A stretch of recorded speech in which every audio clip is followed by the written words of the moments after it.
Governor Jerry Brown is weeks away from what is likely the final campaign of a political career that spans nearly half a century. Brown is seeking a record fourth term, 40 years after winning his first race as governor. The iconic Democrat is embracing something he famously rejected in the 1970s, tradition and the long view of California. KQED senior political editor John Myers caught up with Brown at the historic Governor's Mansion in Sacramento. It is part of California's rich political history, the house that served for more than 6 decades as a governor's mansion.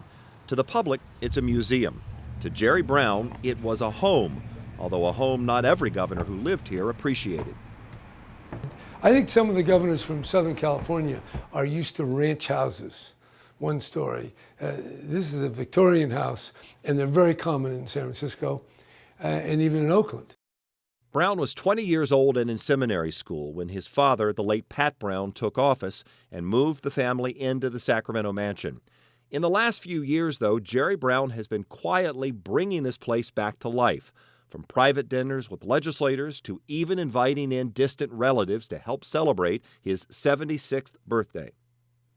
I have literally, not dozens, but hundreds of relatively near-term cousins in California and even in neighboring states. So I try to capture that history in my own mind. I find a certain strength, orientation, and clarity by thinking about where we came from. Where Jerry Brown came from is in some ways far different than where he is now. And I'm available to people. I haven't seen too many good suggestions come my way. Because in cutting government, in reducing government... You don't help poor people when you cut government. You don't hurt them. The fact is the people in government are people who've gotten through the system and are collecting a paycheck, oftentimes for purporting to help poor people, but they're just helping themselves. His first go-around as governor in the 70s was that of a politician in a hurry, with presidential ambitions and no time or interest in the traditions of the past. Now, Brown's pace of governing is slower, and he seems more interested in leaving something behind. Well, it changes because we are changed, and the world is changing. Those pillars that I certainly endeavored to pull down to some degree have already fallen down, and now I feel the need that we got to build them up and to create structures and foundations on which we can build this ever-changing, complex, diverse world. Building and planning are what cemented his father's place in the history books. Pat Brown led epic endeavors to push California into the future. Schools, roads, a water aqueduct system from north to south. Jerry Brown has his own historic battles to fight: a drought, a controversial Delta Tunnels project, and trying to keep the state's plans for a high-speed rail system on track. What do you think your father would think today about the work you're doing, about the state? Well, he certainly had a sense of California's past and tradition, and he liked to build things. So whether it was water or freeways or high-speed rail, I'm sure he would be very excited to see California still on the move.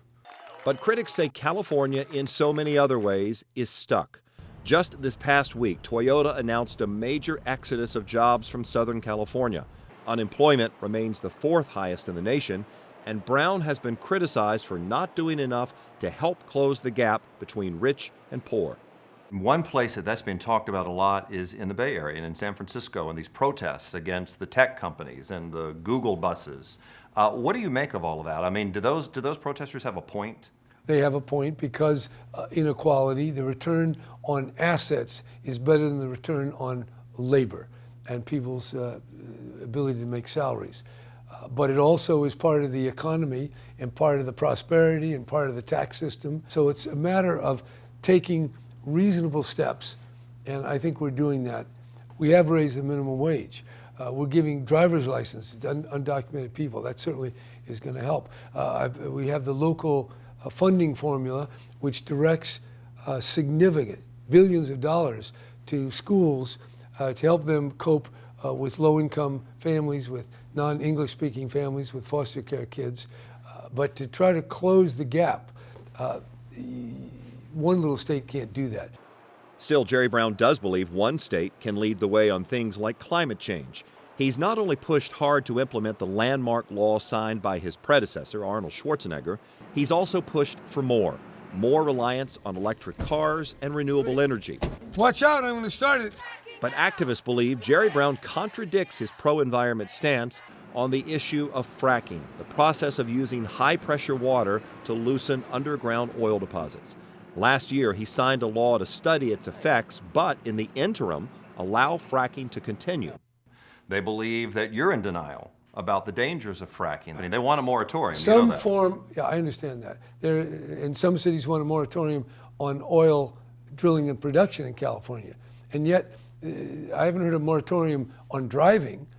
Californians own 32 million vehicles, and they travel in 1 year over 330 billion miles, and most of that is fed by petroleum. So if it doesn't come out of the ground in California, it's got to come on a boat or it's got to come on a train. And that causes pollution, it has dangers, so we need a balance. Balance, in Jerry Brown's view, seems to be a shorthand slogan for the campaign ahead. More work on the realignment of felons from prisons to local punishment, and more work on his plan to send education dollars to low-income communities, and more focus on California's legacy, perhaps his own. You know, I think this is still something I'm thinking a lot about. There's a word that people love, they love change. Well, I can tell you when you're 76, you're not as excited about change as when you're 26. But now I know everybody wants change, but we also like continuity. Tradition does have a value. What is California? Just the idea of the gold rush. What brought people here is still bringing people here. The Google and internet and Apple and California is still kind of a gold rush. So I think it's good to view the present through the lens of the past, but open to this incredible future that the state still very much possesses, and I feel very blessed to be a part of.